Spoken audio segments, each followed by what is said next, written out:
எந்த சாதியும் கோவில்களுக்கு உரிமை கோர முடியாது என்று உயர்நீதிமன்றம் தன்னுடைய கருத்தை தெரிவித்திருக்கிறது. கோயிலை சாதி அடிப்படையில் நிர்வகிப்பது என்பது மத நடைமுறையும் அல்ல என்றும் கூறியிருக்கிறது. இது பற்றி கூடுதல் தகவல்களை தருவதற்காக சிறப்பு செய்தியாளர் ரமேஷ்குமார் இணைகிறார். ரமேஷ்குமார், விவரங்கள்.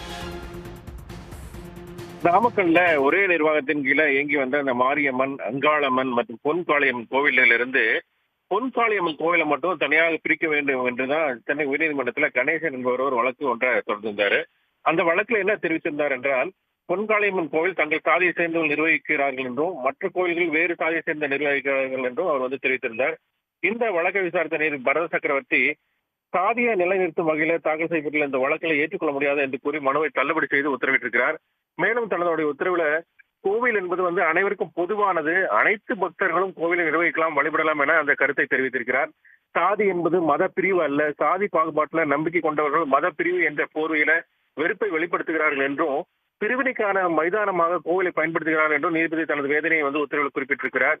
பெரும்பாலான பொது கோவில்கள் குறிப்பிட்ட சாதியினரின் கோவில்கள் என முத்திரை குத்தப்படுவதாகவும், எந்த சாதியும் கோவிலுக்கு உரிமை கோர முடியாது என்றும் அவர் திட்டவட்டமாக தெரிவித்திருக்கிறார். கோவிலை சாதி அடிப்படையில் நிர்வகிப்பது மத நடைமுறையும் அல்ல எனவும் நீதிபதி தனது உத்தரவுல தெளிவுபடுத்தி இருக்கிறார். தங்களுடைய விவரங்களுக்கு நன்றி ரமேஷ்குமார். உடனுக்குடன் செய்திகளை தெரிந்து கொள்ள சன் நியூஸ் பெல் ஐகானை கிளிக் பண்ணுங்க.